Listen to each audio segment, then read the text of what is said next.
It's the lead play in our offense. Tell the tackle to take the defensive end if he's over him. If he's not, you drive down the first man who is inside. Pull back and tell him to take the first man outside the offensive tackle. No one goes. Go right by them and field inside. If the YN has the linebacker taken out, that's inside. If the YN has the linebacker in, he comes all the way around. If you look at this play, what we're trying to get is a seal here and a seal here, and try to run this play in the alley.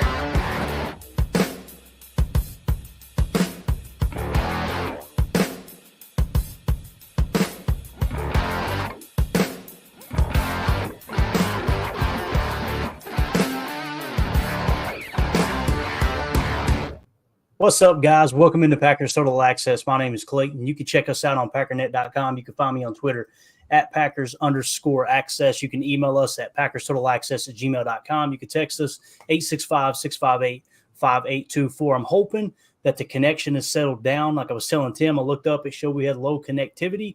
We're hardwired in. I go downstairs, and sure enough, we have 4 TVs live on live internet TV, smart TV. So that's probably what was draining it. But Tim, Mandy streaming them Christmas movies already? Well, she's got the home shopping network. I'm telling you, she's down there lighting it up. Now she's actually on a business call right now. I went downstairs and gave her sign language saying, "Turn your phone off." Wi-Fi. Looking at me like I had 3 heads. But anyway, how was your day, bub? Man, all good over here. A little chipper, man. It's like 19 right now, dude. Woo. I think tomorrow we're supposed to get down to 16, I believe. Ooh, there you go. That won't last long, though. Got a bunch of people here in the chat. We'll try to give some quick shout-outs. Obviously, we got Omer in here. We got Paul. We got Chris in the house. Let's see. We got Doug, Josh Martin, Chad Inc. What's up, Chad? Good to see you, buddy. Let's see. I think I said Paul Robertson already. Red Mo. Yeah, y'all chatting it up in here. Dennis Shook in the house, and he says, Clayton, it's funny how people blame Joe Barry's scheme, but fail to mention that the defense actually improved once we shuffled the deck due to injury and trades. It's good. That's a good point. You can't deny the fact that the defense has played a little bit better, even after the Rasul Douglas trade. And I don't think anybody would say that the team's better off without Rasul. But yeah, it's just it seems like things have kind of settled down a bit. It's going to be a big test on Sunday, though, Tim. Big test with Kansas City coming in the town, man. Night game, I think they're now saying like a 54% chance of snow. So probably going to get a little bit of that powder on the field there, my man. That'll make it interesting. Yeah, we've got our hands full, both sides of the ball. I think especially on offense, we have to play mistake-free football again on offense like we did in Detroit in order to get out of here with a win on Sunday. Defensively, it's kind of like a boxing match, right? If your opponent's on the ropes, that's when you go to make a strike. And, Kansas City just is coming off a get-right game. They got a victory. But, I don't think all is, as well as they'd like it to be there in Kansas City with their offense right now. So, we need a tough game from our D, especially the guys up front. And our secondary, with Mahomes extending plays, we have to account for receivers out there. Can't let a guy sit down in a soft spot in our D. So, it's going to be a close one. The elements will just add more flavor, man. I think it'll be great. Maybe we'll get a nice blustery, wintry mix kind of game on Sunday at Lambeau. Definitely. It sounds silly, but, Jordan Love, the hand size matters. Obviously, larger hands than both Aaron and Brett. I don't think him gripping the football in bad weather is going to be that much of an issue. So the other thing, too, that I taken into consideration of the past few years is, Aaron getting older. I only say this from personal experience. The cold feels different. When you get above 35 years old, man, it just starts to hit you a little bit different. So the fact you got a young whippersnapper taking over at quarterback, right? Yep. Whole different ball game now, right? It's something that, Brett had a lot of success at Lambeau when he was younger, struggled down the gate or down the path of his career. And I feel like Aaron, he looked cold in some of those latter career games as well. Paul Robertson here in the chat says other YouTube channels have been having the same issue. I see it hopping around right now. I'm hardwired in. I've been online all day, haven't had any issues. So it must be a YouTube thing for sure. So let's see. Omer here in the chat says, I'm sorry. Paul Robertson says powder on the field equals Dylan 100 plus yards. You remember that year we played the Titans, Tim, and he ran all over them, right? That's right. Get that four-wheel drive out, man. And we could use it right now, with Jonesy kind of being out of the fold, and Dylan lives for these type of games. He's one of Wisconsin's own now. I think we can say that he's our adoptive family member now, officially. The mayor of Door County, as they say. We don't have mayors in our counties here in Wisconsin, but he's the honorable mayor of Door County, a local guy. And, for some reason, man, when the elements start happening, man, he tunes up a notch. He finds another gear. I don't know if he goes from a 5-speed to a 6-speed, but, it's fun to watch him play in, December, January football. So let's hope we stay on a win streak. Yeah, for sure. Omer in the chat says 20.2 points given up on average per game. We need to hold KC to 20 to have any chance. I don't know, man. Their offense here lately been struggling a bit. So, you hold them to 20 points, you should win that ball game. But it's going to be hard to put up points on their defense too. At least on the surface, it appears that way. They've got a top 3 defense the way it sits right now in points per game, points per play, that type of metric. So it's going to be interesting to see how it all unfolds. Mike Hebring here in the chat says Packers will win this weekend fairly easily. Oh, look at this guy. I hope you are right, my friend. Wow, the positivity. I love it. These guys been smoking tonight. Man, I think he kept watching tape on that Thanksgiving game. He's a believer. Hey, man, it was impressive, man. I made another pass through earlier today and was just like, man, I could watch this all day. This is nice. Dennis Shook in the chat says, I'll be at the game this Sunday night. Let's link and drink, Tim. Oh, boy. You find your way over there, Tim. We might need Tim for the post-game show, man. We got him getting home earlier now. He's got a back way to get home, and I just imagine him calling in on the post-game show, laying next to Dennis in the parking lot, hungover, right? And going, hey, yeah, it was a good game, Clayton. Good game. Take me back to my childhood, Tim. I don't need that in my life, man. Chad Inc. in the chat says, with the way Spags, talking about Spagnolia, played Love the first time, do you guys think he will play him differently or go at him the same way? How is Love against the blitz this year? It's a great question. I'm not prepared to answer it, Chad. I will say this. Love plays a lot better, obviously with the clean pocket. Last time they ran a lot of zero blitz and they were not prepared. Now, that was a long time ago. I mean, a long time ago. You're talking about, 2 years ago now, right, Tim? That was 2021. Yep. So I imagine they're going to lean more on the previous 4-game saturation as opposed to their head-to-head matchup 2 years ago. But Spags does like the blitz, at least he has in the past. I've noticed they played a lot of man coverage as well. It's going to be interesting. If they go zero blitz, I like our chances. I'll be honest with you. Get it out quick. Yeah, get it out quick. Run a little stretch play to the outside, get them on their heels, get them thinking about rushing those gaps a little too fast, right? Yep. I think that would be a good way to. I think heavy pressure is a fair assessment, though, right? I mean, I would expect Spagnola to bring the heat, so to speak, and not let Jordan just stand in there and pick them apart. But they adjust quickly too, and they do a lot of the same things Detroit does too, as far as the deception and pre-snap, post-snap adjustment. So I got to think if they go zero blitz and we start eating them up with screens and checkdowns, I think they'll adjust pretty quickly. I don't know if they'll stay in that all day. Right. Yeah, it's a good point. Deadfish said ordered my owner coffee mug on the Packer Pro Shop today for $12. Cyber Monday special. Showed the wife. Final bill $173. Funny how that works. They sound like she went to the same school of shopping as Mandy did, bro. Yeah. No doubt. Red Mo in the chat says, I think that'll be up to Love, Chad. If he can hang in there unfazed, he won't be inclined to blitz all night long. Again, line needs to hold up to it, though. What I would like to see is a little dagger concept, or what they call strike. With strike, you can come out. Essentially, a strike concept is on one side of the field, you have a go, and on the opposite side of the field, you've got a deep crosser underneath. Okay, so the go stretches the field, the crosser comes all the way across. So you got to have enough protection to make that happen. So most of the time, what they'll do is play action strike. they'll do a play fake with max protect, and that gives Love time to kind of stand in there and hit that deep crosser. Now, another way you can do it is almost to run like a cell concept, but it's really it's for the X receiver to kind of bend on a skinny across the field and then turn it into a corner as that one comes across as well. And as the crosser comes across, you'll probably have a leak or two underneath as well. But you want to get them out of blitz and do like you did against Detroit. Hit a deep one there right off the bat, Tim. It's funny how like the old Mike Tyson quote, right? Everybody's got a plan until they get punched in the mouth. Exactly. That's how you get them out of that zero blitz for sure.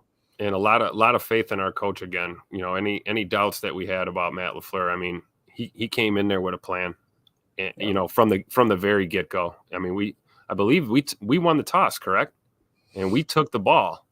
I'm assuming we won the toss. I actually missed the. Yeah, I missed the toss too. I don't know if Detroit deferred and we ended up with it, but either way, man, we were clearly going out guns a-blazing from the get-go. And you know, hey, that's Mr. All Gas No Break right there. We need to keep that same mentality for the rest of the year. You know, hopefully, you know, I like Mike Hebring's attitude. You know, we'll win and we'll win easily. You know, I hope he's right. I hope we get up on this team and we finally finish a team. You know, we bury a team and put them away. And then, you know, garbage time tutters don't even matter because it's still a 3 or 4 score victory when it's all said and done. But, you know, we're talking about blowing out the Kansas City Chiefs here. So we need to pump our brakes just a little bit. But, yeah, man, I like the positivity, and I don't think they're as unbeatable as they were a few years ago at all. I think we can get them. I agree. Steve is real in the chat says we won the toss and took the ball. There it is. Good stuff. Omer says, let's not forget Matt LaFleur is 15-0 in December. That streak on the line Sunday versus KC. He's been one of those coaches. It takes a little while to put it together, but once he does, man, they can get really, really hot throughout the season. Obviously, just starts kind of slow early on. Dennis Shook in the chat says, please don't forget how Andy Reid acted like he didn't remember even playing Jordan Love when asked earlier this offseason. We've got the video. We've played it on here a couple times. And, yeah, you're exactly right. I don't think Andy meant anything by it, but at the same time, it's still bulletin board material, Tim. That type of stuff. Yeah. Show that to your offense and go, he don't even know who y'all are. Like, yeah. You drop 5 tutters and 400 yards on him, he'll remember who you are after that. Absolutely. Red Mo in the chat says Mahomes will have his deep shots. He's Patrick Mahomes. But if we can manage to take away the short game and plan for freaking Kelsey, we can help, or we can keep the game in hand. Yeah, I'm kind of looking at it from the opposite standpoint.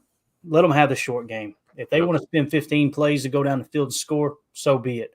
But just don't let them hit those explosives. Those explosives are what put you out of a game real quick. The momentum, just the quick hitters like that. I know there's a lot of people that they frown upon these long drives that end in a field goal. Say, yeah, but they chewed up the clock. They got a lot of yards. I could give 2 craps. Yep. At the end of the day, it's 3 points as opposed to 7, right? That's the way I see it. And your offense resting on the sideline, when your offense comes off of a big 15-play drive, the defense steps off the field, the offense comes out and goes 3 and out. The 3 and out is the problem, not the defense holding them to field goals. And It's just the hate for Barry. Not you, Redmo, but generally the hate for Barry is why people immediately go, well, they controlled the time of possession because they moved the ball down the field. I just look at it a little bit different. Mike Hebring with the super chat. Appreciate you, buddy. Said Chiefs only average 17.8 points per game on the road this year. There you go. We need that crowd to be loud. Keep in mind, Kansas City, not too far away, right? It's not like they're coming from California, so there's a good chance the fans will show up for the Chiefs too. So you guys got to make sure we pack out that stadium for sure. So 17.8 points a game on the road this year, though. That's a great stat to pull there because that backs up what Mike's saying. You know, if that's what we do, if we hold them to 17 points, we're going to win the game. Yeah, I mean, it's really that simple. If they're under 20, we're going to win. Yeah. Mike, thank you so much for the super chat, buddy. Carly Ray says, good evening, all. I'm listening to this while wearing earbuds, vacuuming, and doing dishes, checking the chat every once in a while. My posse addiction is impacting my productivity. LOL. Hey, man, that's when I listen to my podcast is when I'm busy. I'm out here working on the property or something.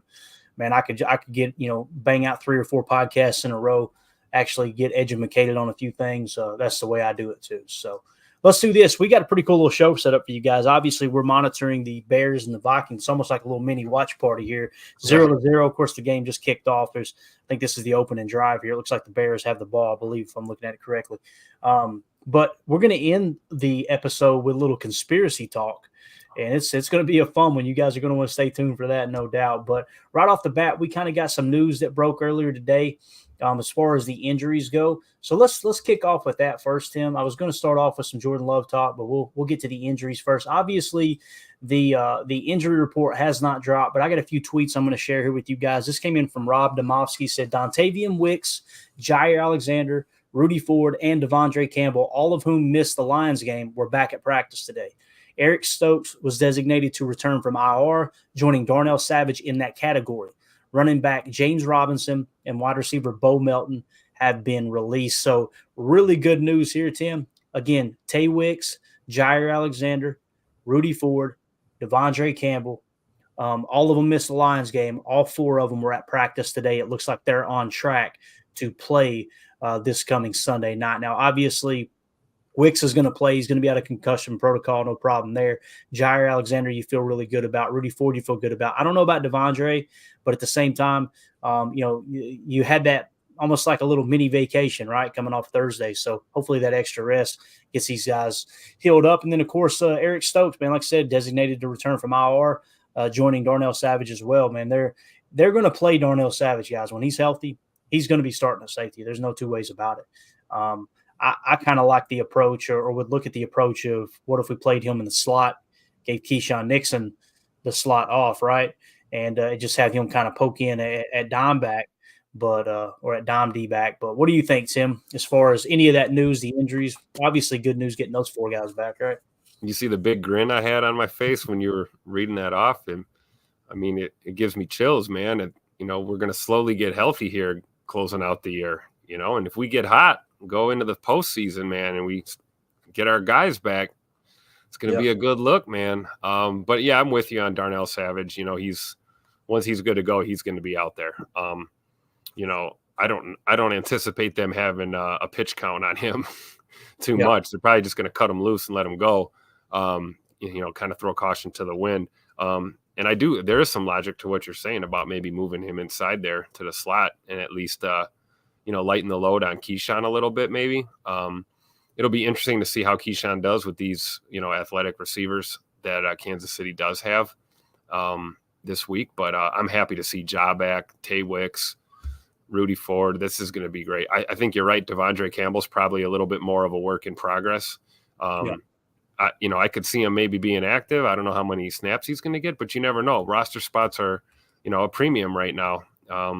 It's evident. And James Robinson being released kind of points to maybe positive news with Aaron Jones. We kind of read between the lines there. And then, seeing Bo Melton being released, that's just a business thing. That's not a Bo Melton is a bad football player thing. That's just, we got to shuffle the deck and make room for, the guys that we need on that 53. I would anticipate, if it hasn't broke already, a Bo Melton acquisition back to the practice squad, right? Because I believe they can do that. He hasn't been moved around very much this year, so he'd probably go back to the taxi squad, as they used to say.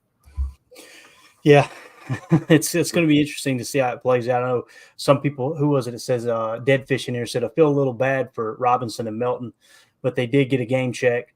And probably told to stay in shape. So, just fly up to Green Bay for a couple of days, pick up that check, and then go back home, right?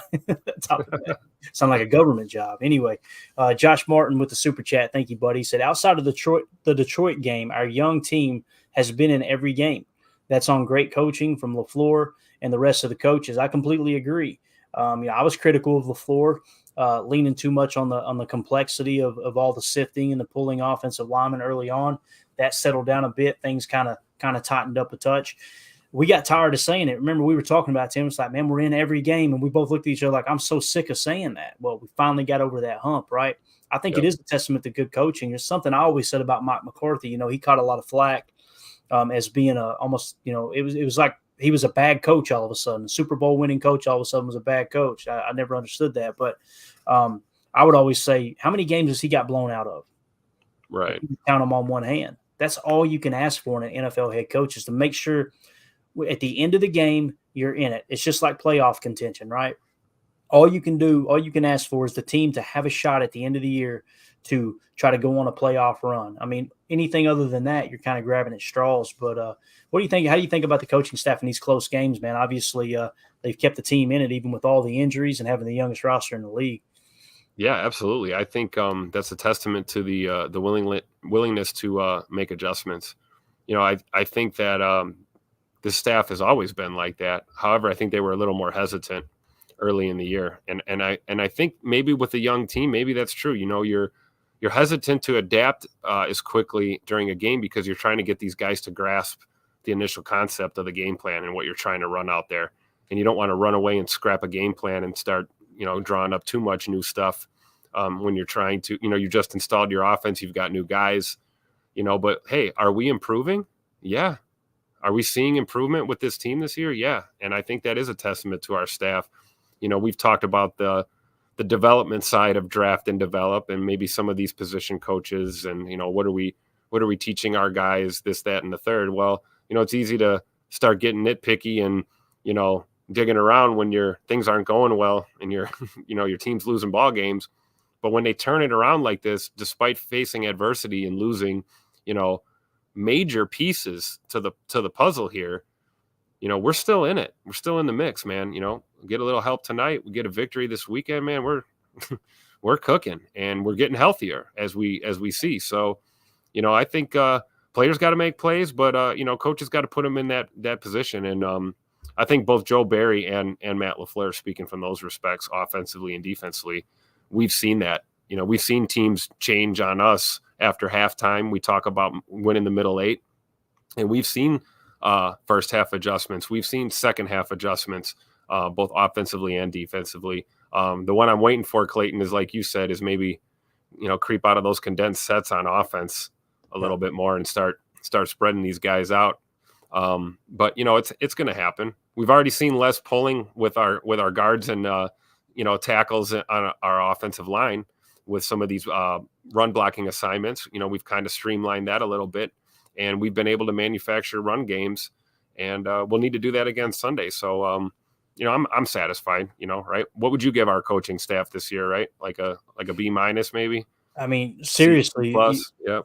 Yeah. I mean, as far as a letter grade, the first thing that comes to mind is probably a B-. Yep. But when you really look at it and kind of put everything into perspective with the injuries and how young the team is, probably deserve a higher grade than that, Yeah. United Bates in here says, "Evening posse, good to see you in here, buddy. Appreciate you swinging through." Someone else had mentioned it here, if I can find it again. Red Mo, I think it was Red Mo. Someone said, what about Matt LaFleur? Right, here we go. Red Mo says, maybe Matt LaFleur finally gets some Coach of the Year looks. Think about this. What would justify Coach of the Year? Obviously, it's a coach who probably performed the best, with the least he had to work with, right? You don't expect someone to win Coach of the Year with a franchise quarterback and a great defense, right? Like, look at the Chiefs. It would take the Chiefs going on one heck of a run, winning the Super Bowl, and even then they might not be considered because, hey, you got Pat Mahomes, multi-MVP. You got, a top 3 defense in the league.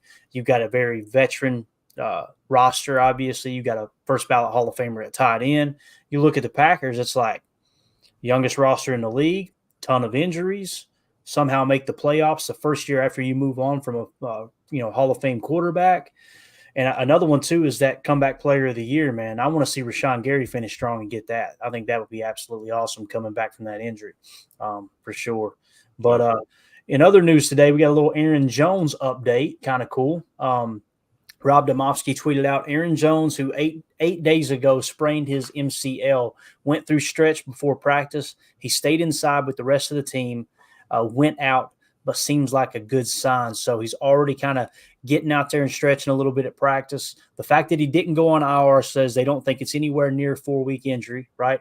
The fact, like you said, that they cut James Robinson now, right? That's a good sign that, okay, he's trending in the right direction. Now, you still got Patrick Taylor to the best of my knowledge. So when it comes to that, you've still got A.J. Dillon, Patrick Taylor, and, of course, you can use Jaden Reed in a pinch. But what did we get on Emmanuel Wilson? Did they designate him to IR too? I think they did, yeah. Okay. Last I heard, I'm pretty sure he's on IR. Yeah. Okay. I could be wrong. If I'm wrong, guys in the chat, let me know. But I'm pretty sure it was some kind of dislocated shoulder or something, and he went on IR. So probably at least 4 weeks. And with Musgrave, they're saying it's obviously at least 3 more weeks, but maybe even season ending. But I love what Matt LaFleur said about that. Basically said, if it's up to him, he'll be playing because he's just that kind of guy, right? Just what an awesome testament to such a young player, man. Yeah, absolutely. But you got to watch that, right? Because like you said, he's a young player. You'd hate to have him come back. Let's say we're in the playoffs, right? And you need him. But man, if he takes a shot and he has a setback and it alters the course of his development and his career, lacerated internal organs, I think you should go ahead and just take the time to let that heal up properly, right? Yeah, take you a couple days there, man. Yeah, have you a couple daddy sodas and relax for a couple weeks there, Muss. You know what I mean? Man. We got Tucker. Tucker's doing good. Yeah, I'm eager to see him out there. I like watching Tucker play. I would love to see Musgrave out there because he was really starting to hit his stride, of course. But Rob Domofsky also tweeted out, Packers coach Matt LaFleur said that wide receiver Dontavian Wicks has cleared the concussion protocol. So really have no reason at all to think that he won't be playing, right? That guy should be ready to suit up when it comes to Sunday night there against the Chiefs. On Sunday Night Football, a little snow-covered field, man. It's going to be Jordan Love's first snow game, right? Let's hope that the snow shows up because if it does, it's going to be cool to get some really good shots of number 10 out there with a foggy, snow-covered Lambeau. That's what we live for right there, guys. That's what it's all about. Yep. I'm down here in the South saying that. You guys up there are probably going, no, it ain't, Clayton. No, it ain't. You can keep that stuff. Keep it all you want. So speaking of Jordan Love, let's kind of transition to that. That's called a segue. Look at us being professional now. Ryan Wood tweeted out, Jason Vrabel says Jordan Love holds the Packers' young wide receivers accountable, but he admires how Love guides young pass catchers through their mistakes. Quote, he's great with the guys. He'll go over, put his arm around them, and say, hey, don't worry about it. I've got you. Let's go. I think that's really, really cool from a young player. Tim, just how he I can't remember who it was. Someone else played with him in college. I believe they played with him at Utah State, and they said that's how he was. He was quick to try to correct, but it never felt like he was unapproachable, right? Like you can go to him and ask questions. You can go to him. He's not going to blast you in front of teammates, right? And that's kind of a change of pace, obviously from Aaron, right? Aaron did that. Aaron demanded excellence, right? And that's why he won 4 MVPs, got a Super Bowl in the youth of his career, all those things. But the main thing about leadership, you can't be phony, you can't be fake. People see through that. And the second they think you're being fake, they won't follow you anywhere, right? Yep. So when it comes to Jordan Love, obviously this is one of the things on the scouting report when they drafted him was he's got kind of this quiet leadership aspect to him. They said he gets that from his dad, who obviously was a police officer for so many years, someone that everybody in the community looked up to, someone the community could lean on. He was that type of guy. They said Jordan Love, if you want to know what his dad was like, look at Jordan Love. That's his dad. He completely inherited all that from his dad, just how he carries himself. But definitely cool to see that, right, coming from the receiver coach. Oh yeah, for sure. And leadership, everyone leads in their own way, right? There's no carbon copy way to be a leader. Some guys are, all piss and vinegar, right? They're all fire and brimstone. They're like the Dan Campbell school of leadership, right? And then you've got guys like Jordan Love, a little bit more reserved, lead by example. And then when you see the fire, you see him fired up in these games in the moment, and it's like it holds more weight. Because you don't see that all the time. We talked about him not sliding early in the year because he felt like the team needed a boost, right? That's a little fire you see right there in the game, man. And I just love it. And, I think Jordan, his style of leadership kind of seems to merge well with what LaFleur's trying to do offensively here, and we can start to get a rhythm moving ahead here with Jordan Love. I still believe he's our guy. I really do. And I know we want to see the rest of the season. And I'm just looking forward to that because, he's trending upward right now. And this team is trending upward. We're getting healthy slowly but surely. So nothing but positivity, man. It's going to be an exciting ride to the Week 17 finale here against the Bears. Yeah. No doubt. And that last game of the season, don't be surprised if I pop up in Green Bay. You may just see me randomly tweet out early that week a tweet of us getting on a plane. I'll just say that. There you go. Because if the season's on the line and it's going to be one of those type of games, I might have to make that trip. Y'all might hear me screaming from the sledding hill too, man. We have a blast over there. Carly Ray said, "No daddy sodas with the lacerated kidney." Let me tell you something, Carly Ray. I'm a man. I'm 40. If I want to drink with a lacerated kidney, I'm drinking with a lacerated. Now you're probably right. That doesn't sound good. I just imagine Luke Musgrave over there in the hospital bed trying to sneak a sip of old Schaefer Light or something. You know what I'm saying? One of those you can buy a case of them for $2.75 back in the 90s, right? Man, I'm dating myself bad here. Let's see what else we got. Let's see here. We got all kinds of people in here tonight, man. You guys showed up in force. Hey, do us a favor. Hit that like button real quick so other Packer fans can find this content too. All right, so Jordan Love stats. This is kind of cool. PFF tweeted this out earlier. PFF Green Bay Packers tweeted it out. Jordan Love off play action versus the Lions, 10 of 13, 150 passing yards, 1 touchdown, 0 interceptions, passer rating of 139.9. Tim, buddy, that's hard to beat, man. You can't get much better than that off play action, dude. Yeah, and it's working now, because we've committed to having some resemblance of a run game. You know, you can't just play action to play action. They got to believe it. And despite being banged up, we've been able to do it. And I think it's a testament to our O-line too in the pass pro. We know that's a positive attribute for our offensive line. And that's going to come into play here Sunday against the Chiefs, right? We're gonna see some play action for sure. This is another attribute of Jordan's game that is going to be a strength for him going forward. We talked about him getting better on selling these play fakes.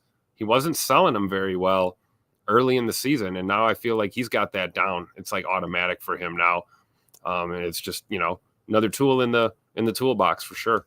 Yeah, no doubt about it. Jennifer Wright says Clayton will meet up in Green Bay if you do go. Hey, that sounds good. Would love to do that. Actually, we got to meet several of the listeners last year. Pretty cool, man. Like we had just started the pod too. Like we hadn't been doing it very long at all. And I walked out of Lodge Kohler one morning there to kind of see how cold it was going to be. It was actually game day. And as I walked by a bench, somebody said, "Hey," and I looked over like, "Yeah." And he's like, "You're that access guy, Packers access." I went, "Yeah, total access." So I chatted with him and his wife. It was pretty cool. Just kind of running into people like that randomly. But yeah, we'll do that. We'll definitely meet up and grab a picture, and maybe go have a cold one. I don't know if you drink daddy sodas or not, but you can always find me at 1919 Kitchen and Tap. If I'm in town and Mandy isn't shopping, and granted that's few and far between there, but if I'm in town and Mandy isn't shopping, you'll find me at 1919 Kitchen and Tap. We've been to the nicest restaurants in Green Bay, and there's some good ones. People like to pretend like there's absolutely nothing to do in Green Bay. You don't know what we're from. Not true at all. Don't believe them.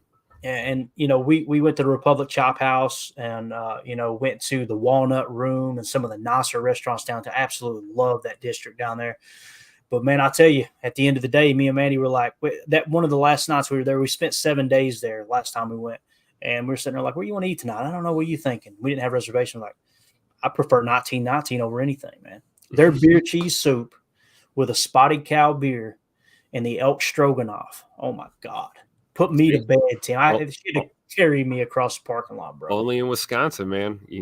When you're here, you gotta get your grub on. Enjoy the local delicacies. Yeah, dude, the people are just amazing. I love the people up there. Love them. Chad Inc. In the house says Musgrave sipping on hams. All right, I got you. Hey, there we go. Love it. I'm assuming it's hams, or is it pronounced hams? I have no idea. We always called it hams. My grandpa used to drink that. Yeah. My mom still drinks it. Shout out to Mom. Mom might be listening tonight. She might be having a hams right now listening. There you go. Doug in the chat says, when I was a kid collecting beer cans, always looked for Schmidt beer, hunting and fishing art, and old frothing slosh. That's cool. That's a cool name. I've got a picture. I need to post it. I need to download it and post it because I've got it saved in an album. When I was a kid, we lived in a trailer park. After we moved out of the housing projects, we lived in a trailer park in a little place called Springfield, Kentucky. It was in Cumberland, Kentucky. The neighborhood was called Springfield. We lived in a one-bedroom trailer. And our Christmas tree, my mom God rest her soul. She'd be rolling over in her grave right now hearing me tell this story. Dad decorated the Christmas tree with Budweiser cans, and he had a Seagram 7 bottle on the top branch. I've got pictures of it, bro. I'm just telling you.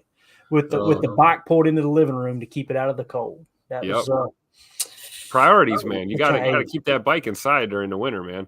Yep, absolutely. Carly Ray in the chat said, I was telling my family about the pod over Thanksgiving. My mom was like, quote, oh, yeah, Packers Total Access. Yeah, we get that station on cable. No, Mom, that would be something else. Not yet. It could be coming, though. You never know. I was totally expecting her to say, I've heard that's the guy with the horrible accent, right? Yeah. Local cable access like Wayne's World, maybe.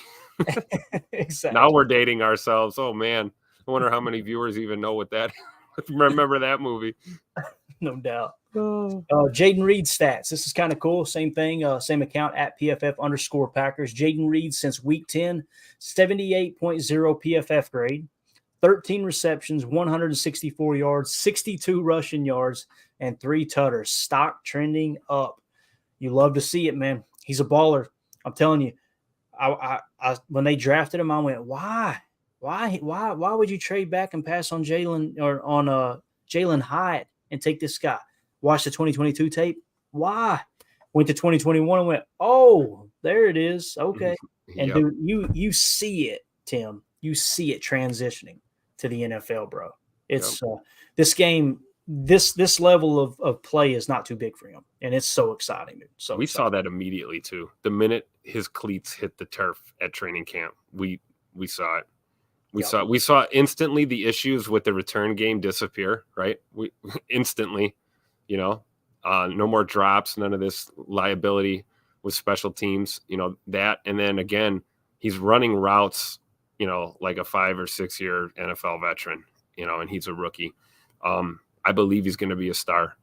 There's a lot of names in this receiver room that have that star power. They have that potential to really, become something huge in this league. And Jaden Reed is definitely probably at the top of that list, in my opinion. We can talk about Scoot. We can talk about Tay Wicks as another name. Guys that, are developing. It's really exciting. You talk about how much you love this game. This is what I love about it too. You kind of, me and you aren't going to get out there and, run around and bang heads all day anymore, man. We're too old. So we get to, live our youth through watching these young players, man. And I'm excited to see these guys grow and develop, especially a guy like Jaden Reed. I mean, I can just imagine him, 6-7 years from now, what we're going to be saying about him. So, salute to Jaden Reed and really this receiver room, they struggled early. They weren't making plays for their quarterback. Matt LaFleur talked about that after the Lions game. He talked about guys were going out. I believe it was Coach LaFleur that said that they were going out and making plays for their quarterback, starting with the first one of the game. Scoot went up and got that one, and it was we were off and running from that moment on. We've seen how those plays turn out the other way, right? We remember that we still remember that week 1 bomber, last year. So, when you come down with it, it's a huge momentum thing. And these guys are playmakers. And, Jaden Reed is lightning in a bottle, man, for real. Let him out and watch him work. The thing I like about him, too, is how he can play all over the field, right? He can pick up yards on the ground in a pinch, obviously. He's deadly on the jet motion on that when he plays flyer. The other thing, too, is he can play Z. He can play slot. He can play X. He played everything at Michigan State.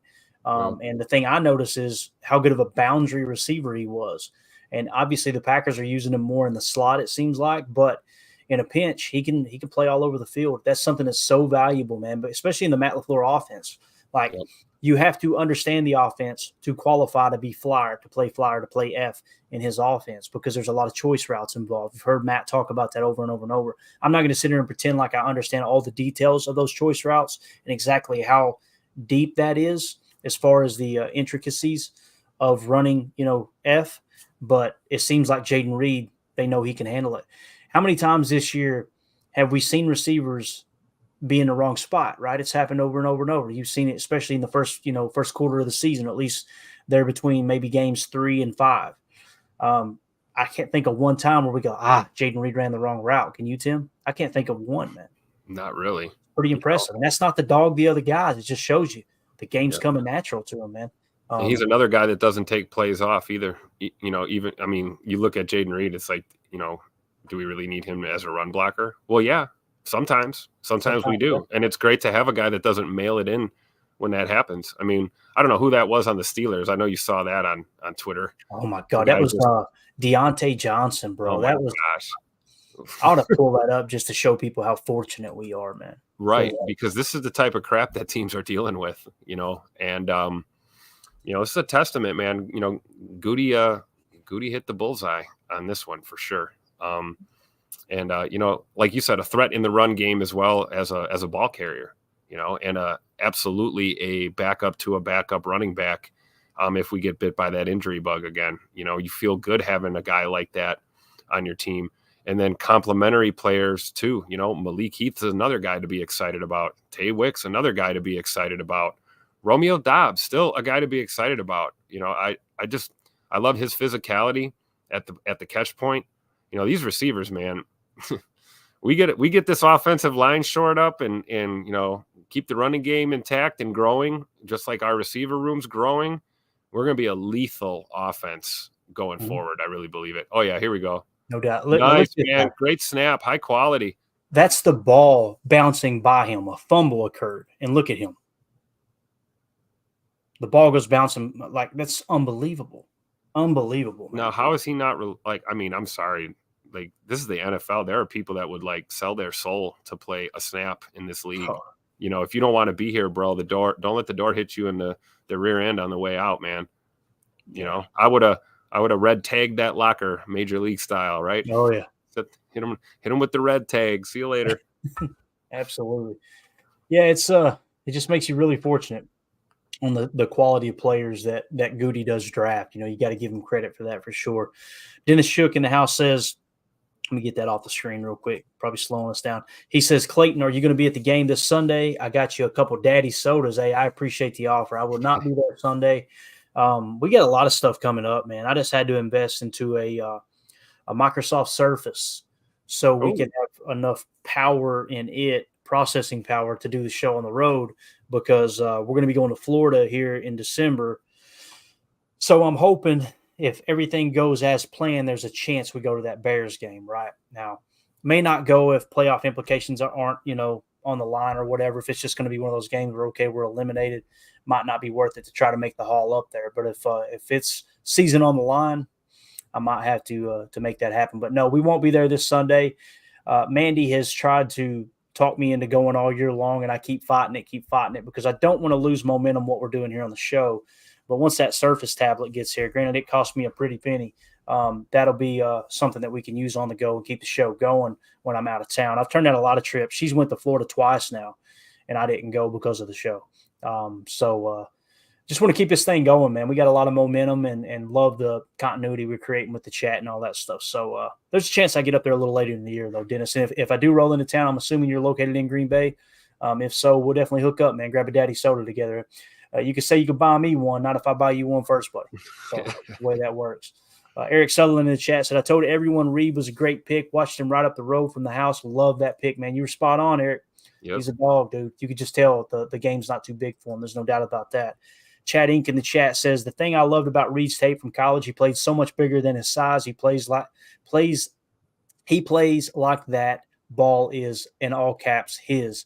And the deep passes too, the way he slows down, right? He slows down to shield the defender, plays so savvy. Then you've seen it on the Tucker Kraft touchdown. Tim pointed it out on Chalk Talk. Him just kind of boxing out the guy, just knowing where everyone is on the field. Some people have that football IQ, and it just seems like Jaden Reed's got it, man. He seems like a very, very smart young man. And some people don't, right, Clayton? Some people got the hands, they got the wheels, they can run great routes, and they can do all these things, but their IQ isn't there, and they kind of struggle. That's the thing that stops them from being, separating the good from the great, as they say, right? So you're seeing these attributes in a young receiver like Jaden Reed already. I mean, think of the development. Like I said, I can't wait. Let's bookmark this one. I can't wait till 5-6 years from now to see what the numbers look like for Mr. Jaden Reed. No doubt. Carly Ray said, I can support the show with getting you some free lodging. Hey, I appreciate that. Um, we, uh, we got a game plan put together. I appreciate the offer, Carly, but if we make it up, everything it'll all be good for sure. Eric Sutherland in the chat says Surface Pro. Damn, Clayton rolling in that YouTube money. It's funny. Still haven't broken even on this project yet. Getting this thing with the upgrade I had to make to the PC, to monitor everything we needed to kind of up the production value. Which appreciate the feedback. Everybody's like, dude. I've had people email me going, you put on one hell of a production. Like they probably think there's a crew back here. It's just me over here mashing buttons trying to figure stuff out, right?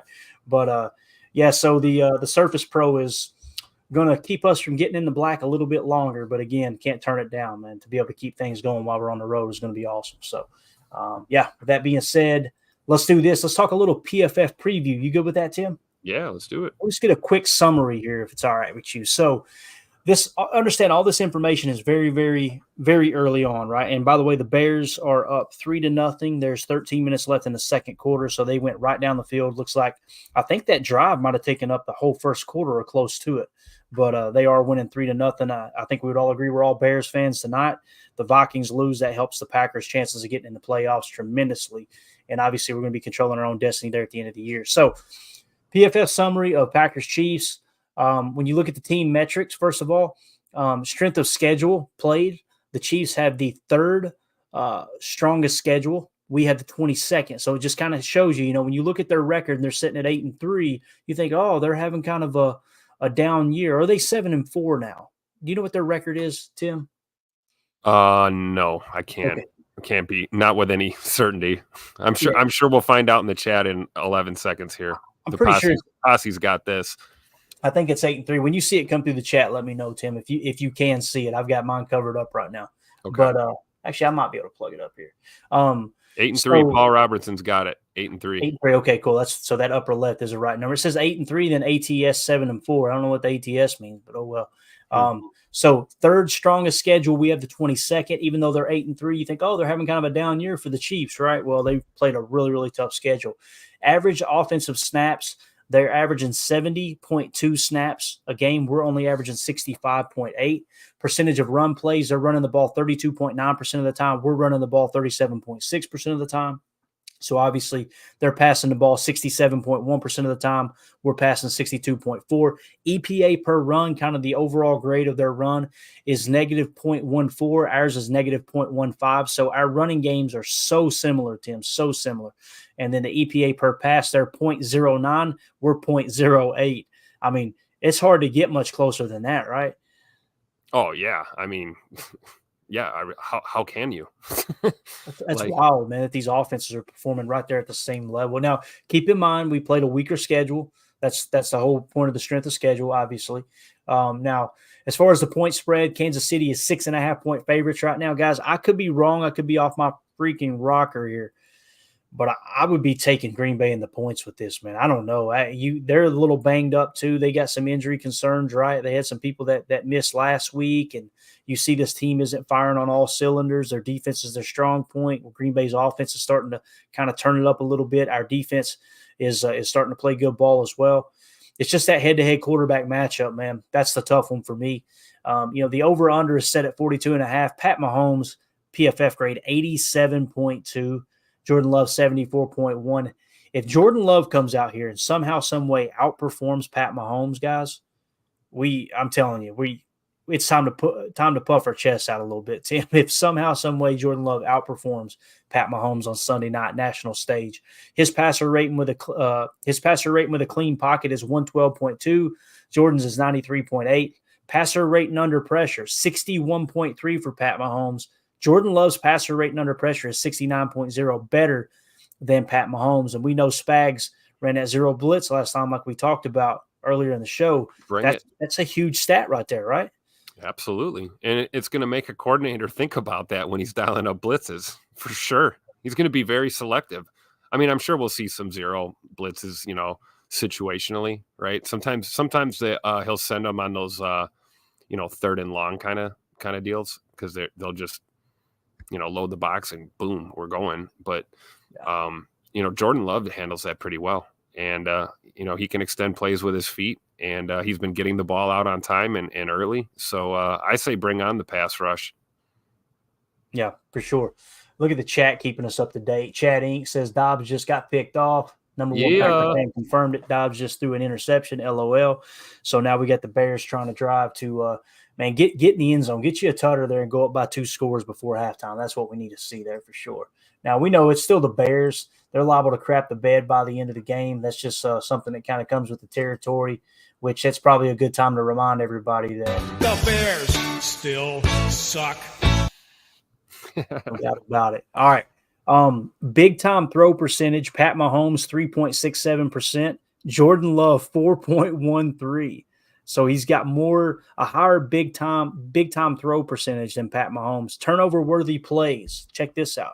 Pat Mahomes 2.86%. Jordan Love 2.52%. So protecting the ball better than Pat Mahomes currently. Power rating 7.5. Jordan Love's 0.5 though. So there's the difference. He's first in the NFL in power rating rank.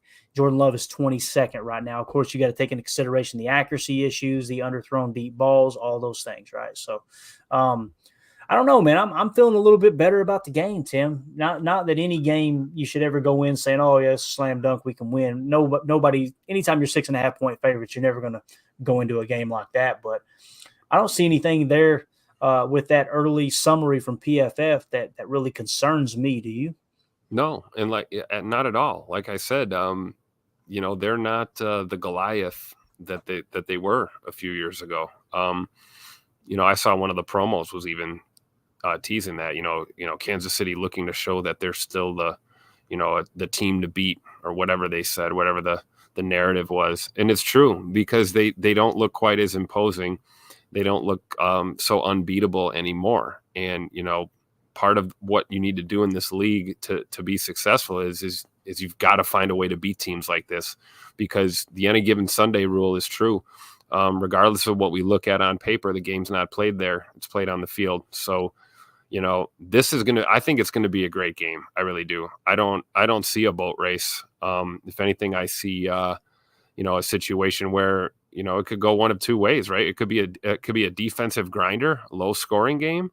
We look at the Chiefs and we talked about what they're averaging on the road, 17 points a game on the road, and we talk about Kansas City's defense. Their defense is still playing very well and at a high level, so they could give us a lot to deal with. So we could see a low scoring game. I don't see a boat race. We could have a shootout too. We could have one of those too. And that's, I guess, where my concern is, Clayton. The moment we try to do this score for score matching scores with them, usually like the first team that gets a stop kind of wins that game, right? You tilt the balance and then you go ahead by multiple scores and you kind of just ride it out. So I hope that our offense keeps pace with whatever our defense is allowing out there, which is hopefully nothing. Hopefully they're kicking field goals and we're putting tutters on the board all day. Yeah, definitely. Looks like the Bears are going to have to punt here, I believe. Yeah, so they're punting. They look like Justin Fields just about got his receiver absolutely killed out there on a high ball, throwing late toward the sideline. But all right, as we get ready to sign off here, let's do a little conspiracy talk. You want to, Tim? Let's do a little Jacob's conspiracy corner. You ready for this? Yeah, let's go. Right, always. Let's have some fun.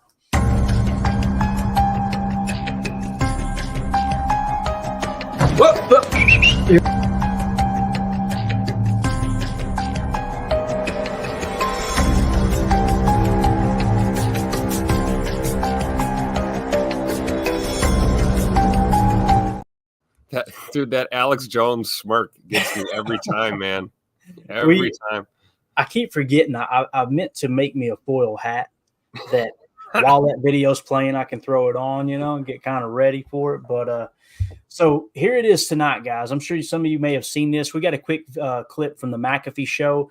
I did more editing on this McAfee show clip. It's 2 minutes long, and I did more editing on it than anything I've done on this channel in the last year and a half. I'm just telling you, because of the cuss words. So I got the language cleaned up a bit, but before we do, here's what we're talking about. Front Office Sports tweeted this out, and I picked Front Office Sports specifically because Pat has another source. That's how we know this is legit, okay? Front Office Sports said Sports Illustrated has been publishing stories written by AI and attributing them to writers that don't exist. Profiles for fake authors used AI-generated headshots and made-up bios. When asked about it, all content was deleted. So they got called on it like, hey, this looks like you're generating these writer profiles with AI. They literally deleted it. So I think we all feel pretty comfortable saying, okay, this is legit. Here's what McAfee and the boys had to say about it. Again, you're going to notice some clips cut out. It's because I tried to get the language out, but you'll pretty much get the gist of it here. And then we're going to read a couple of these writer profiles and just how, I mean, you talk about mailing it in, Tim. They really mailed it in on these profiles, man. It's absolutely unbelievable. Here's, again, this is from the McAfee show earlier today. Oh, no. Okay. Just put I just read this tweet that you showed up in this group text. Pomplianos don't lie about anything. They get to the bottom of it. Ever. This Sports Illustrated story is wild. The TLDR, what is that? Too long, didn't read. Is that okay, thank you, Pomp, for doing that for us. But AI-generated headshots and created fake writer profiles so they could publish AI-generated content and make it look real. They then deleted the content when asked about it. Super sad. Sports Illustrated used to be the best, says Pompliano. Whoa. Little punditry for Pompliano. Yeah. Now Pomp's like, it's writers. Whoa. They're taking AI-generated content, putting AI-generated heads on these people, and now we just got fake humans doing sports? That is wild. Oh. Hey, Pompliano, thanks for bringing that to our attention. I wonder who did the story and kind of broke this whole thing down. But Sports Illustrated is like, we can't hire anybody, right? We don't have the money. But we can, listen to this, what if we get 10 more writers? Boom. Think with me. Who are they? AI writers. And everything they say is going to be right because AI is not wrong ever. Well, then people are going to say those aren't real humans. AI faces. Yeah. How are they going to find out? Never know what hit them. People on the internet How they find won't out? know that these humans don't exist. Nobody will find out that these humans aren't real. I mean, that's 2020. Boom. We're using it. That's fantastic. That's future right there. They're trying to take our job. They're trying to take our jobs. I wonder how quickly the turnaround was. Like, do you think they did this like 2 days ago? Found out already. Who's the one to pitch this idea? What do you mean nobody would find out? They already did. What do you mean? Delete. John Doe? That people didn't think that was real?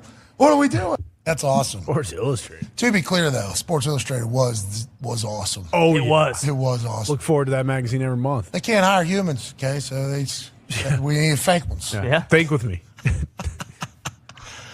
How does that get through? It's genius. We've talked about this. Well, it's all about the bottom line. Yeah, you don't have to hire people. We can, but man. No, forget all that. We've talked about this ad nauseum. The idiots in positions of power in 2023, I think. Everywhere. More than, I don't know. I don't know what the, Potentially more than ever before. more than ever, You're right. more than ever before. I don't know what it was like before, but now that we're getting to experience it, it's like, Nice. wow. It's kind of inspiring, actually. You got to that position, and you got no brain. So that actually, that inspires Good way to me. look at it. Great about That that. inspires me a pretty good amount. But then also, you look at the ripple effects, though, of the bad brains in places. And that's not as silver lining. Yeah, that's good. So I don't know about you, Tim, but listen, I'm not surprised, right? I'm not surprised with this happening. I'm not surprised that they're using AI to write articles. It's more efficient. Like you said, you can make it 100% factual. I'm not saying I agree with it, and they should do that. But going to the level of creating fake writers, right, is just wild to me. Absolutely wild to me. What's your thought on the surface with this before I read these profiles, man? I mean, yeah, it's true. Like AI will spit out things factually accurate. But I mean, when you read it, you can tell. I mean, and it's not just Sports Illustrated. This is media. This is where media is trending, the direction they're heading towards. And I remember seeing a couple years ago, before I moved, one of the local news affiliates in Milwaukee. They would tag their stories in their app saying, you know, part of their digital news team. And then they'd have a little blurb at the bottom that says, you know, some of our articles are AI generated. So it's like, I can respect that. You're telling me what I'm getting, as opposed to trying to, you know, Tupac hologram on stage deceive me. Remember when we brought the Tupac hologram out a few years ago and everyone lost it? It's like, you know, just tell us what you're doing. You know, I think it'd be a little easier to stomach. But, you know, I think this could go both ways, Clayton. It could make, you know, people like yourself and, you know, a lot of other of us fans out here that enjoy doing this and like digging into content and creating authentic human powered content. You know, it's going to create a market for us, you know, because I think there's a place for both in this new world that we live in. You know, AI's here whether we like it or not, guys. We talk about the algorithms all the time. This has been, you know, years and years and years, decades in the making. So, you know, you can't fight it. So you've got to find a way to, you know, find your lane in this new media world we're living in, because it's going to be across the board. I mean, we're already seeing it. It's in Hollywood. You know, it's in our music industry. You've got AI generated music now. So, you know, just be careful. And, you know, they used to say a picture's worth 1,000 words. Well, I don't know if that's true anymore. So, you know, we've got to use our heads and our the filter that is our brain that God gave us, and we've got to be able to discern what's real and what's fake, or what's you know, authentic and what's not, I guess, is the best way that's kind of my take on it. You know, I'm more upset about the deception. Don't play me for a fool with a you know, a character you made on Sims and then you know, entered a bunch of facts into the AI generator and you got a story, you know. So to me, it's kind of like a kid cheating on his homework, you know. Like, I don't know. You know, I heard I won't say the news station, but I heard a newscast a couple years ago, actually about 3 years ago during the last election. And they literally said, and I'll keep the details out, but essentially they said, don't go looking for this information yourself. We'll bring you the facts. Just trust us. And it's like, you're telling people not to check on their own? Like, just shut up, do what we say, listen to what we say. I'm sorry, man. I can't subscribe to it. Just can't do it, man. Yep. Can't. And, you know, we don't get political on here, right? For a reason, because all politics does is divide people. The only politics you'll hear me talk about is how stupid both parties are. Period. Case closed. How it's everything is just to keep people divided. And the closer they keep us to divided at 50%, the stronger they are, and people have to fall in line, and rather than do stuff to help each other out. But Omer says, not sure if the American government or AI is in charge is worse. I think that's a pretty fair statement there for sure. Could both be the same thing for all we know. Yeah, it's crazy. And again, we like to have fun with the conspiracies and everything. Yeah, oh yeah, we're deep in Jacob's conspiracy corner right now. There's some people going, "Oh boy, they're treading water right here, boy." But listen, I'm going to say what I want to say when I want to say it, and I'm going to be respectful when I do it. And if people, you know, anytime you mention anything that might be inaccurate, right? It's like everyone comes out of the woodwork to tell you, oh, no, now hold up a minute. That's not how I think. So you're wrong. No, that's not how the world works. Just because you think something is fact doesn't make it fact. Just like because I think something's fact doesn't make it fact, right? How about we dig into the facts and figure out what the truth is, right? That's the part that bothers me, is we've kind of gotten away from that as a country. But yeah, man, it's a different world out here, man. Different world for sure. Yeah, I seen that too, Doug. I'm not going to throw it in here, but I did see that comment as well on the McAfee show. There's been a little bit of a battle going back and forth right there, but it is what it is. I personally like the McAfee show. You know, he had responded to a tweet I had put out a little while back. I think he thought I was attacking him. And that tweet got like 1.2 million impressions or something. It was something crazy, Tim. He had no idea I was actually agreeing with him at the time, but he was getting attacked from all angles from Packer fans that he just took a shot at me. Yeah, what I like about the McAfee show is they don't take themselves too serious. They're just on there cutting up, having fun, talking sports. And I really appreciate that because there's a lot of people that take themselves way too serious. And they put themselves on this pedestal. You know, you hear me talk about the gatekeepers all the time, right? Yep. And the reason I take shots at the gatekeepers is because there's nothing that bothers me more than someone who gets paid to cover a sport, right? And they feel like they're obligated to tell another fan, listen, we'll tell you what you can agree with. We'll tell you what to think. We'll tell you when it's okay to criticize a training staff or criticize a player or criticize a coach. You're way off, babe. We need to stop with this. That drives me crazy when I hear sports, podcasters say, we need to stop with this as a fan base. No, if you disagree with it, say, hey, I respectfully disagree and move on, but don't tell other people how to think. I was on Twitter for 2 minutes. I mean, 2 minutes. I just signed up my account and just came on board with Packernet and got into it with a podcaster because he spoke down to a listener and literally said, I do this for a living. We are not the same. Immediately, Tim, I felt my ears get on a broadcast with me right now and let's talk X's and O's.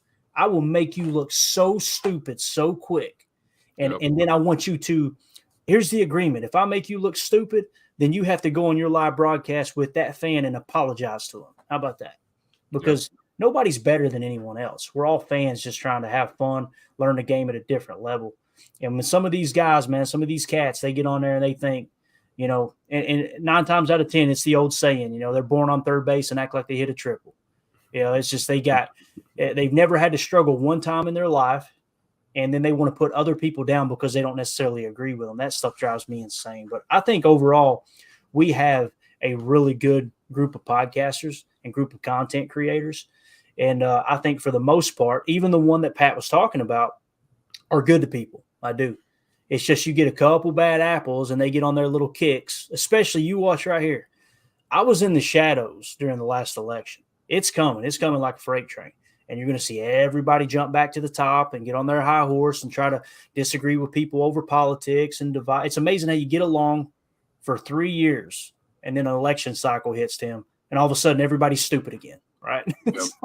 And it'll last for about a year and then everybody will go back to getting along again. People will start unblocking people and all that. It's just crazy. So we always want, people in here to feel welcome and feel like, hey, we can have a conversation respectfully. If someone gets disrespectful, you're not going to be around long, right? And it's just about, like we always say, like we end the show with, right? Let's go out and be the change you want to see in the world. You don't want to argue politics, stop arguing politics. You don't want to be put down, stop putting people down, right? It's just really that simple. Treat people how you want to be treated. But that's my TED Talk. Thanks for coming. Now let's get back to these right here. This is hilarious. So this is one of them. I'm going to drop the banner down here real quick so we can read it. Imagine thinking, this will pass the eye test, guys. This is Drew Ortiz, okay? Well, first of all, let me pull up the other one here real quick, Tim. Does that look familiar? That's the site they use to generate the face. Wow. It's exactly the same face, right? So that's why they took it down and they got caught. So this is Drew Ortiz's profile, okay? It says, Drew likes to say that he grew up in the wild. Don't that guy look like he grew up in the wild, Tim? Oh, yeah. For sure. Which is partially true. He grew up in a farmhouse surrounded by woods, fields, and a creek. Drew has spent much of his life outdoors and is excited to guide you through his never-ending list of the best products to keep you from falling to the perils of nature. Nowadays, there is rarely a weekend goes by where Drew isn't out camping, hiking, or just back on his parents' farm. This is another one here. This is Sora Tanaka, okay? Sora Tanaka, it says, Sora has always been a fitness guru and loves to try different foods and drinks. She is fond of varying her workouts and believes everyone should participate in some sort of physical or mental activity, at least 3 times a week, Tim. Miss Tanaka is thrilled to bring her fitness and nutritional expertise to the product reviews team and promises to bring you nothing but the best of the best. Okay. So you talk about mailing it in, bro. Well, that's it. That's what you get with AI. I mean, all of this is AI generated. So you want me to believe that dude's a country boy, he's a farm boy, the guy looks airbrushed out of a CoverGirl commercial. I'm just going to be honest. You pull that first one up once on the bio. If you'll notice, this is a dead giveaway that you're reading fake crap. There's not an iota of substance in there. No. Oh yeah, where did he grow up? Was he from the Midwest? Is he from Clayton's neck of the woods? Where's the substance about these escapades? Through the fields and the creek and the woods. We just don't see. I don't know. It's kind of like a set. It's like a Hollywood set. When you're watching it on TV, boy, you look. It's like, wow, that looks real. At a glance, it looks real. And then you take a tour of Warner Brothers lot, and you're like, wow. Everything I thought was real was just a shell, but that's listen, that's sad. And at that specific, website, because they're, to the best of my knowledge, they're just a website now. There's some really good writers there, great writers there, people that we respect. It just sucks that a company would go to that level, right? To generate content and just it's a money grab is what it is, right? It's free labor essentially. So it is, or it's clinging. And again, we're not picking on any one entity here. We're talking media from a. They're not the only ones doing it. I guarantee you that. Yeah, we're talking media. From a bird's eye view here. Man, Clayton, I don't know. This is they could be just not. I don't want to use the word clinging to relevancy, but you're a business guy. Maybe clinging to solvency could be more of the situation. And that is, again, no media company is immune to that. I don't care how big or small you are right now. We see moves made every day in the world, and companies that are here for 100 years, they disappear. It happens. And part of it is labor, having to run your business. It's a tough and delicate dance, especially media, where you're dealing with staff writers, freelance writers. Now we've got computer generated AI writers. Yeah, you don't have to pay them anything. I get it. It's kind of like the self-checkout at the grocery store, right? Why do we need a bunch of cashiers? We have one cashier run 10 registers. It's kind of like we're seeing this trend, and it's not just media, it's industry across the board. So not to get, on another tangent here, but I don't think this is exclusive to SI at all, for sure. No, I agree. One of the things that we try to operate, the vein that we try to operate in with our businesses, rather than trying to chase money, rather than trying to chase a profit, there's an old saying, I'm sure I'll screw it up. It's, if you add enough value to other people, money will chase you down. And it's so true. It's so true, man. You just focus on providing a good product, right? A good service, treating people the way you want to be treated. And you can't fail. It's kind of a law that's sewn into the earth, in my opinion. Number one Packer fan said that face generation said his face is smooth as eggs. Ain't no way he's been on a farm. I promise you that. Doug in the chat says PTA Posse is so down to earth, real talk among real fans. I like how Clayton lets our opinions through, even though he might disagree. So refreshing. Yeah, I mean, the second you stop listening to other people's opinions, how can you get better? Like you learn from differing opinions. Now, I'm not saying you should subscribe to anyone who intentionally tries to disagree, like they do on some of the shock jock programs, right? Where it's okay. The troll show. Yeah, exactly. But it's just all about, like I said, learning and understanding everybody's perspective, for sure. If we all said, that's what's crazy about the whole politics thing. And I, like I said, I don't like to talk politics on here, but if you took two people, one that votes Democrat, one that votes Republican, right? And you sat them down and said, what's the three most important things to you when it comes to our country? All right, what's the three most important things to you? I would just about guarantee you both people will go, I agree with that. I'm telling you, the three most important, not the other stuff on the back burner that all divides us, right? Yep. That's just kind of how I see it, for sure. But all right, with that being said, let's get out of here. Tim, you got any parting thoughts, man, on how we can change the world? How we can? No, I'm just kidding. On the Packers Chiefs, obviously we'll be back for Good Morning Lambeau in the morning. But anything else you want to hit on tomorrow? We'll do the PFF matchups for sure. Awesome. Yeah, starting to get into the meat and potatoes here. Tuesday, we should have official injury report Wednesday, right? And, looking forward to this week, Chiefs week, man. It's going to be a big game. I mean, we've talked about, if they were going to drop a game, this would be the one for them to drop. I don't think that's even close to a thought in their head in that locker room. These boys are going to go out there and try and get that W and protect home. And I want to see more of that. I talked about that, right? Protect 1265. Let's enough of these home losses.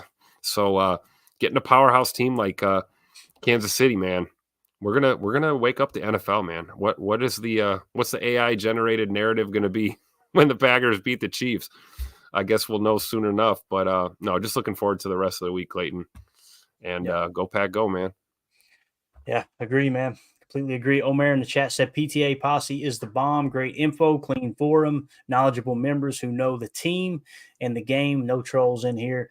And if a troll does drop in, you know what they're going to get, boys. We'll have it triggered up the second that troll hits. Roadhouse. They out of here. That's the way we operate. Number one Packer fan. The problem with podcasters is many people have the idea that they have arrived, and they forget that they work in a world of EBS, ebbs and flows. Of reactions from emotional humans. Take pride, but be humble. Yeah, try to get better every day, man. Try to get better every day for sure. And one of the things I've always loved about what you do, Clayton, is this is about ball, and this is about learning, and it's not about you. It's not about me. It's not about Emilio, right? It's about all of us and what we're trying to achieve here. So, when you leave your ego at home, it's a good place for it, right, Clayton? Leave your ego at the door. It's not about dunking on each other, and trying to get a rise, man. It's about just having fun talking ball. And that's one of the best things about being here. Yeah, I've got one of the worst tempers you'll ever see. And I mask it really well on this pod. As I get older, it's calming down even more. But yeah, man, you can't feed your ego and your family at the same time. Like at some point, you got to realize, okay, maybe, just maybe, I could be crazy, could be wild. Maybe I don't know everything about life, right? And it's just remarkable how many people think they've just got everything figured out. The second you figure it out, I think they're putting dirt on you. That's just me. Yeah. Yeah, enjoy the ride, right? We appreciate you, Jennifer. Thanks for hanging out with us. Thanks for everybody in the chat. You guys are awesome. It's a good conversation. I enjoyed it. We didn't plan on going over this long, but we had to mix in a little humor there with the conspiracy talk. And it's just wild, absolutely wild. But I want to thank Mike Hebring and Josh Martin for the super chats. You guys are absolutely awesome. I want to thank anybody who joined the YouTube members group of the PTA Posse. We'll make sure that we get your name in on the giveaway this weekend. We're going to be giving away an autographed Dorsey Levens jersey during the post-game show. I think we're going to take the will off, Tim, and what we'll probably have to do is use a different systems to make it easier on me putting the names in. We got like over 200 names going on this one. So what I'll probably do is put it in a spreadsheet form, attach a number, and then do a randomizer for the number. But I'm going to miss the big whammy wheel, man. I hope we can get back to it someday. We just got to figure out how to copy the names over to that system. And maybe there's a tech guru in here that could figure that out for me too, but we'll see. With that being said, we're out of here, guys. Really appreciate y'all hanging out with us. For those of you listening on the pod, thank you for making us a part of your day. As always, let's go out and be the change we want to see in the world, and go Pack go. The power sweep actually is the lead play in our offense.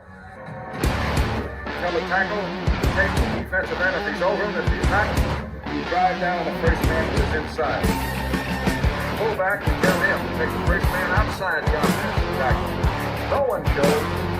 Go right by them and field inside. If the YN has the linebacker taken out, he cuts inside. If the YN has the linebacker in, he comes all the way around. So look at this play. What we're trying to get is a seal here and a seal here, and try to run this play in the alley.